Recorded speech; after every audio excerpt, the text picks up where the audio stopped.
Nakakadismaya na yung ginagawa ni Globe.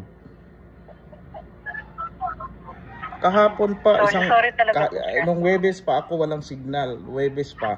Dahil sa maling ginawa ng agent ninyo. Tapos, piruin mo yan, lilipat ako from postpaid to prepaid. Ang ginawa ng agent ninyo, tinerminate niya yung account. Di wala akong signal. Tapos ngayon, since Webes pa yan, pa-reactivate. Hanggang ngayon, hindi pa rin ma-reactivate. Anong klaseng system yan? Tapos report ako ng report, so, walang feedback. Sa kanila na kasi itong processing. So, sorry talaga din po sir regarding dito. Okay, sige. Try ko pong i-check siya. Review nga po yung report. Kailan nangyari ang report? Try ko lang i-check siya. So, meron ditong escalation sir na request siya nung January 23 tsaka 24 po. Okay, tapos anong feedback po ng support team? Walang feedback yung support team po, sir. Pero yung mga last agent na nakausap niyo po, is gumawa sila ng follow-up regarding sa inyong request. So, ibig pero sabihin, wala po talagang feedback. Katulad nito, may nag-uusap tayo. Walang ibig sabihin, nire-record lang ninyo, nilagay lang ninyo dyan na tumawag ako, nagpa-follow up, pero walang ginagawa ang support team ninyo. Dahil umpisa ng Webes, wala hong feedback. Ano na ho ngayon? Sabado na? Regarding dito, sir, pumunta ako sa Globe Store ninyo, wala man silang magawa. Hindi nila ma-reactivate. Sino ang magre-reactivate niyan? Yung retention, yung ginawa natin ng escalation po. Pero yung problema lang kasi dito, sir, wala po talagang feedback galing sa kanila. Ayun. Hindi kasi namin sila ma-reach out if hindi gagawa din ng escalation talaga. Ayun. Yun ang problema dyan. Pero, nung Webes, ay tumawag rin yung sa retention department. Ang sabi nila, pinapupunta ko sa Globe Store. Hindi nila raw ma-reactivate. So, pagpunta sa Globe Store, wala rin silang magagawa. So, saan ako pupunta? Magtatatlong araw na bukas na wala akong signal. Ibig sabihin, lahat ng mga contacts ko, lahat ng mga pamilya ko, mga kakilala, hindi nila ako makontak-contact dyan sa cellphone number ko. Ang nakalungkot pa dyan, yan ang nakakonect sa mga mga account, no? Yung OTP dyan, hindi mai-send sa banking. So, ako. 3 days na, hindi ako makapag-bank transfer kasi wala akong matanggap na OTP. Ang hassle ba na ginawa ninyo? Yes po, sorry talaga po sir, no? Tapos sasabihin lang, nire-record lang ninyo, pero walang feedback ang support team. Pagpunta sa Globe Store, ipapasa naman sa inyo. Tapos pagtawag naman sa inyo, ipapasa ninyo sa retention department na yan na hindi nga tumatawag. Tapos sa retention department, nung tumawag sila sa akin, last time pa na yun, nung Webes, inaamin nila na nagkamali sila ng ginawa. Sa halip na conversion into prepaid, termination ang ginawa. So hindi raw nila maibabalik kundi Globe Store ang magpa-process. So dahil gabi na, hindi ako punta sa Globe Store, sarado. Pagka Sabado, pumunta ako kahapon. So tinatry nila i-reactivate, wala mang magawa.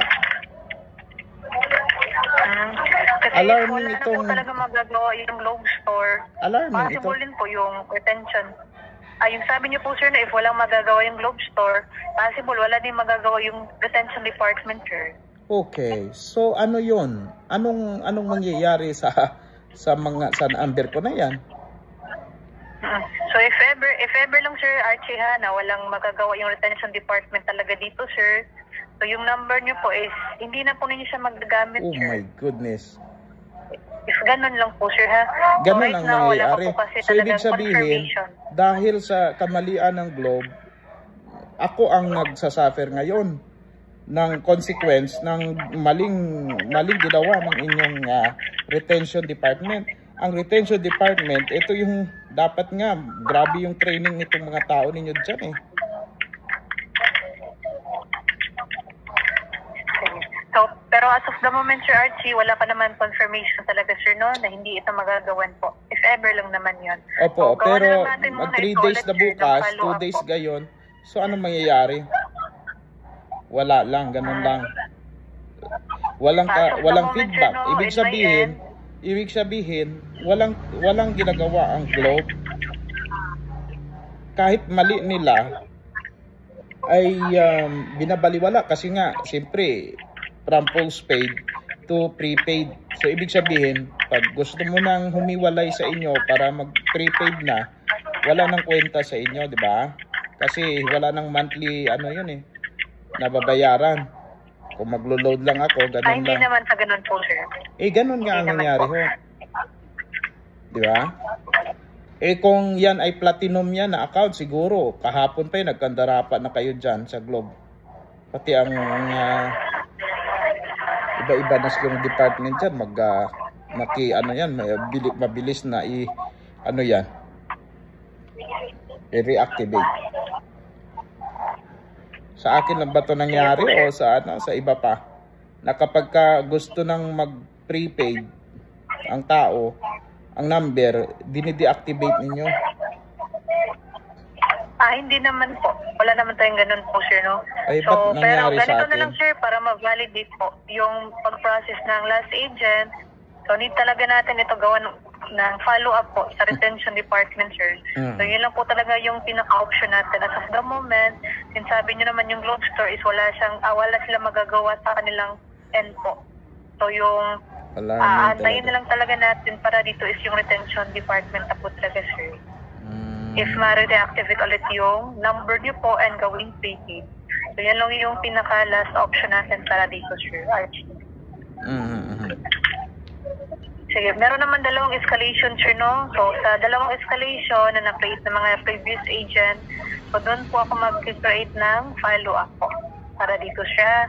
So, Saturday ngayon po, pero urgent na natin siya para possible by Sunday or Monday. Yan din ho ang exactly na sinabi nila nung Friday at kahapon pala, no? Yan din, urgent din. Pero nakakapagtaka. Ilang araw na wala mang feedback na nangyari. So, sorry din po, sir, no? So, as per checking, ginawa naman ito ng follow-up ng last agent. Yung problema lang talaga is yung sa right department ng sir. Wala pa po talaga silang feedback talaga. Pasensya na po. So, ito ang mahirap. Pag Globe subscriber ka na from postpaid, gusto mo mag-prepaid, ay ginaganyan ninyo. Kasi ang akin nangyari rin sa akin noon, na gusto ko ho na maglipat ng smart, ang ginawa ninyo from prepaid, ginawang postpaid. Kaya yan ang nangyari dyan sa number ko rin na yan. Ngayon naman, ang ginawa mula sa postpaid, gagawin naman ninyo na termination talaga. So, ang hirap. Ang pinagagawa ng Globe. Nakakalungkot talaga. Sorry, pero ginawan ko na po sir ng follow-up ngayon po during sa call natin, sir. Sa dalawang escalation. So, wait na lang muna talaga tayo sa feedback nila. So, sila na po yung mga confirm, Sir Archie, ha, if ma-activate pa po ulit yung number 4 niyo, sir, na gawing prepaid. Okay. Kasi nandiyan naman yan sa batas ang portability at saka napakaklaro ng usapan namin ng agent na nag-process nun eh. Saka na-recorded naman lahat. Naman yung call nyo po that time. Mag-validate naman nila ito, sir, no? Yung processing nyo po during that po, na yung nirequest nyo po is prepaid, hindi siya ita-terminate. Kinonvince pa nga ako na ipagpatuloy ang plan at inupiran ako ng lower plan na 399 pesos. Sabi ko, gusto ko i-prepaid na talaga kasi tapos ng 24 months na contract ko eh. So ang ginawa ay pinapili ako kung anong gusto ko, kung gawing globe or TM. Sabi ko, sige TM para matry man natin. And then may binayaran pa akong 1,800. Ura mismo binayaran ko via GCash habang kausap kami dyan ng agent nyo. Then yun ang last billing siguro. Then yun ang nangyari na pinorting na, parang from prepaid to from postpaid to prepaid na. Pero ang nangyari ma'am ay yun na, sa halip na mayroon siyang kinuhang OTP na para naman yun sa sa pag conversion na nga into prepaid. Binigay ko sa kanya, and then after that na wala na yung signal ko, then tumawag siya sa isang contact number. At yun ang nangyari, na inamin niya naman nagkaroon ng problema. Pero dapat naman aksyonan talaga yun. Siyempre, paano yan? Yes po sir. So sorry talaga po sir regarding dito. So sa escalation sir, sa dalawang escalation, ginawan ko na po siya ng follow-up sir ha. So much better, wait na lang muna talaga tayo para dito po sir, sa feedback nila po. Sige. Sana hindi ako lang sana ma'am, hindi lang ako yung may ganito nga nangyari.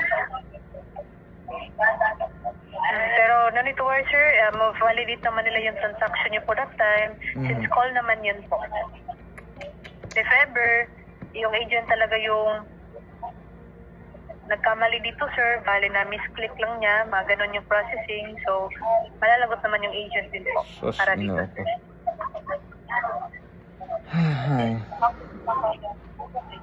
So wait na lang muna talaga tayo sir Archie sa kanilang feedback po.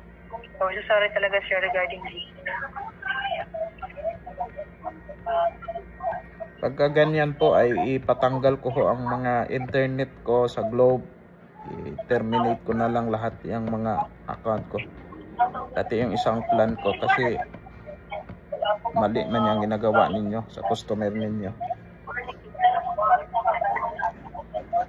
Sorry talaga po sir So ganito lang sir, since urgent ko naman siya, wait na lang muna tayo sa feedback nila para dito sir. Okay, sige ma'am, thank you po. Salamat din sa inyong time sir Archie ha, and have a nice day po sir. Bye-bye po. So kailan ho ako magkaroon ng feedback niyan? Yung turnaround time nito sir, within 24 hours po kasi sir. Okay, so ibig sabihin yung isang araw na inano ko at yung ginawang follow-up kahapon tapos ng 24 hours, ba't wala ako natanggap na feedback po? Baka bukas yan, ganun din yan, wala rin ako matatanggap. Na sinasabi ho ninyo na within yung last agent ginawa naman siya ng follow-up pero wala pa po kasi talagang feedback sa retention. Hindi din kasi namin alam po sir bakit po. Okay. Pero na-urgent naman niya mga last something agent, wrong with your hindi ba ako pwedeng i-transfer ninyo sa retention department na yan?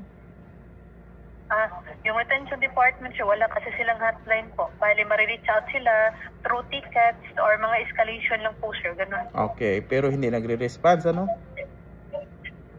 Ano ulit yun sir? Pero hindi ho nagre-response.